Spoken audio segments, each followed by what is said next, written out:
So, does your evil twin wear a bikini?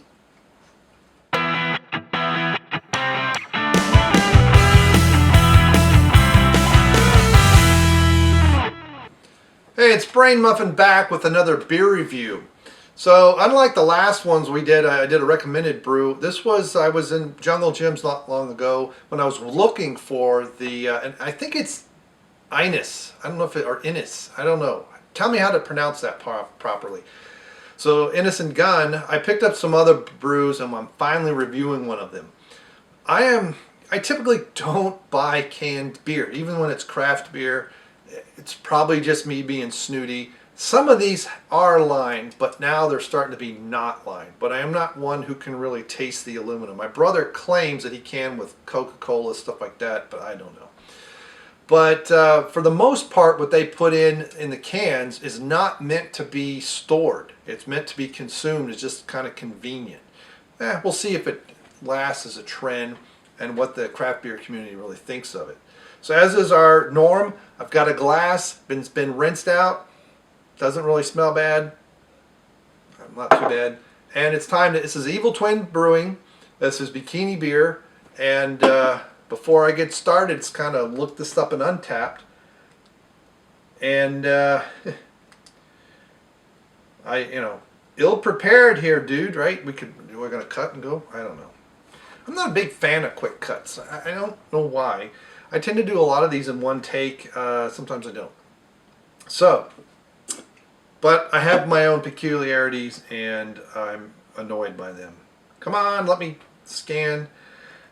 Ooh, let's see if the laser scan is going to work. I don't think it will. Nope, it hasn't worked yet for me. Because I think that is Jungle Gym's how much does it cost label, not really what is it. There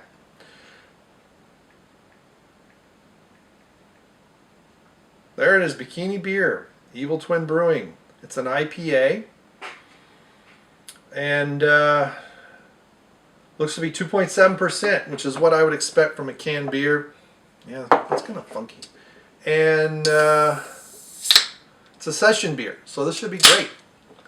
This would be good, and I have had it sitting out a little bit. It is a little on the foamy side.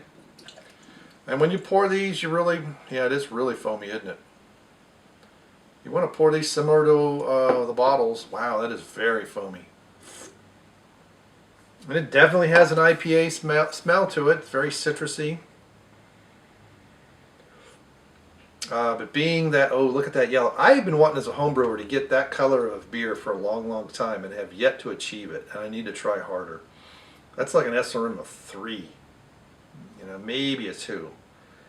But my guess is a 3. And if you don't know what SRM is, please put a comment below and I'll tell you.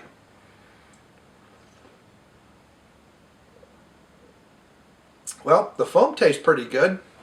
It's so fizzy that I couldn't even get back down to the beer. It has it's like a light citrusy smell.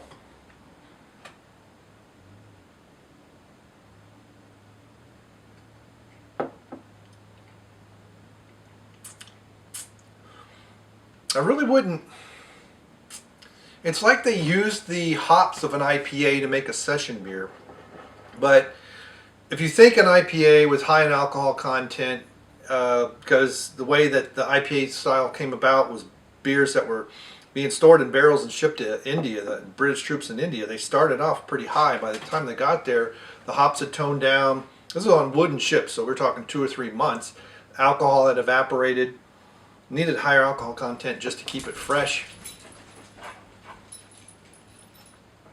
Dog's about to go nuts, and they are. And we're back from the dogs. Anyway, like I was saying, and now we have a quick cut. So to have a session beer and call it an IPA seems a little odd to me.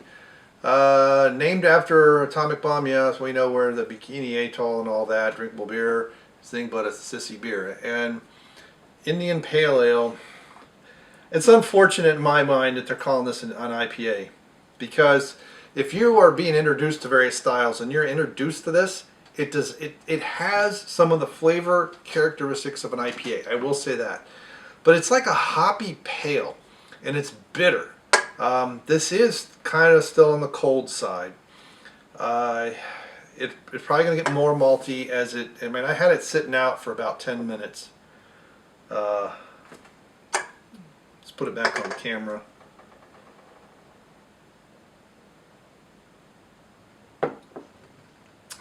Yeah, the malt backbone, it's like an IPA light. And by light, I don't necessarily mean diet. It's like an IPA beer that's just kind of there, yeah, which is fine. Now, for a session beer, that is exactly what you want. So this is something that you could drink a lot of. Of course, you have this in a typical brew pub. I bet you they're going to charge you $5-6 for, especially if it's on draft or something.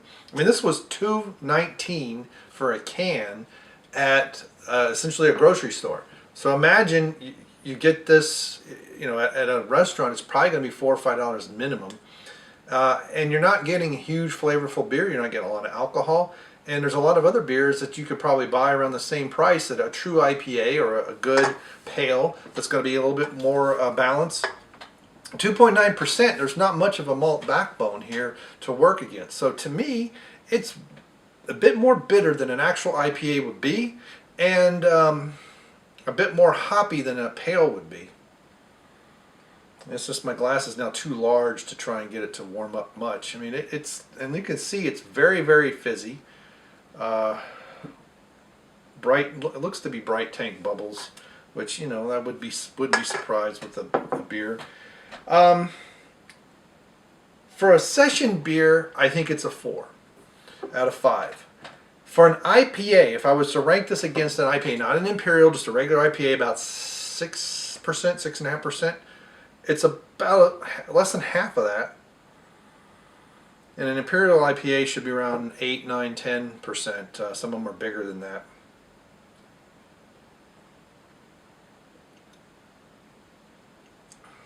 So the malt is coming through slightly. However, I would say if you have a friend, or you or yourself are like, think Budweiser is good beer, and you're wanting to know what is good beer, this might be a good introduction to good beer. I say might because if you're used to those sweeter beers, the hop backbone on this is pretty strong, and if you don't like hops or you don't like bitter, it may turn you away, especially if you're going to drink it as cold as you do your Bud Light, your Miller Lite, and that garbage, which is consumed cold so that you numb your tongue, and that's not a joke. Wow, I don't know. So I have very mixed feelings about this beer. To someone who's familiar with craft beer, familiar with IPA styles and pale ale styles, and just wants something to have. You could eat just about anything with this because it's so mild and so cleansing that even a very pungent food. But let's say you're just sitting around, you're having a few appetizers, maybe chicken fingers or wings, or I don't know, just anything really. You could have this with a salad, a big vegetable salad with a house dressing or a balsamic vinaigrette, just as easily as you could have it with a steak and potatoes, and, you know, say steak and sweet potato fries with lots of spices and other things. You could have it with salmon, you could have it with spicy food, and that's a good thing with a session beer. Most session beers are just enough there. The bubbles are going to cleanse your palate. Nothing's going to really annihilate anything.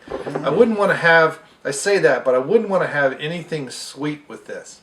This is not a dessert beer. It's not something you're going to want to have with any food that's overly sweet, because the bitterness of this will probably put your head back. But I'm very mixed on whether it's a good introduction beer, and that's where I'm really kind of hemming and hawing a lot, and I keep coming back to it.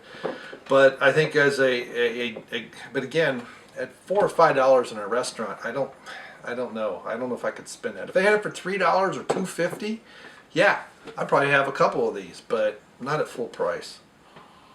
So it does have a nice, it's just there. It's just, I guess for what it is, it's pretty good. So I'll give it a 4, and I'll stop lollygagging about it, because for what it's supposed to be, it's pretty good. Well, I thought I'd confirm my check-in. And as a home brewer, I can tell you, getting something this low in a flavor profile is not easy.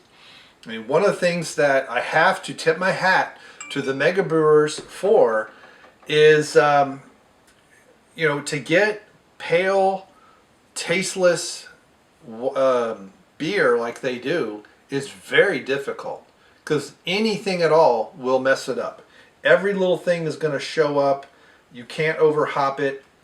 Some craft brewers, they depends. I've seen them where they've had problems with their lines and everything else, so they hop the crap out of stuff to just overpower all that negativity.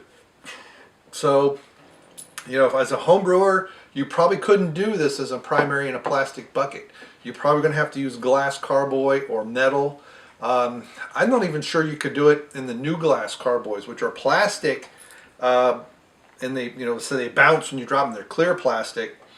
Anything that's going to hold any aroma at all, even the last batch of this same beer, is going to show up in the next one, and you're not going to be able to get rid of it. So, for that, these guys, I think they've done a good job. I gave them a 4, and so there you go. I would give it a 4 out of 5.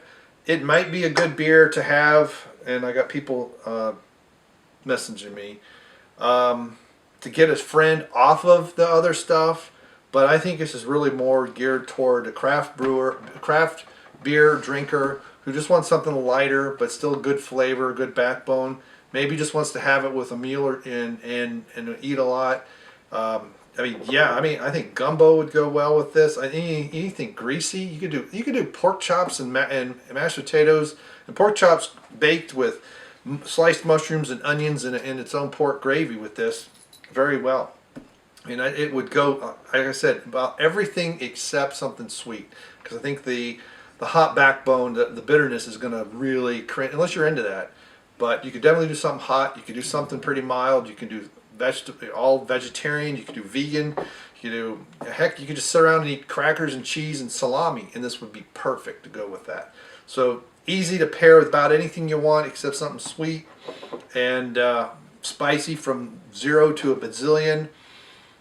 Just about anything, which I think is very commendable. I must say, and that's exactly what a session beer is for. So, and I've made a couple session pale ales. I've never tried an IPA, but I'm working on my own IPA right now. So I've got an Imperial IPA. I will be doing a review of it soon, and we'll be tweaking. I want to make that again very, very soon. I got to get rid of some more beer first, and I want to understand what I've done wrong, where I need to change and what I need to tweak, and have my own backbone of my own hops. And when I do that review, I'll give you all the hops, and I'll even do something on my blog about malting schedules and all that stuff. Anyway, thanks again for stopping by. Please click like, please click subscribe if you haven't already done it, and if you have, thank you very much. And if there's a beer, I am all seriousness, except those mega brewers, I'm not going to be doing Budweiser unless you want to see me puke or something. Maybe I will. If I get enough people saying, hey, do Budweiser on camera, I will. I'm only going to drink about 1/3 of it because I will have a splitting headache. I've had Budweiser twice in my life, and both times, halfway through, massive headache. That's halfway through one. But hey, they've got the green apple taste in there from there, and that's from an infection. So anyway, it's not from their Beechwood aging. So there you go. Bikini beer, for what it's worth, for what it is, it's pretty good.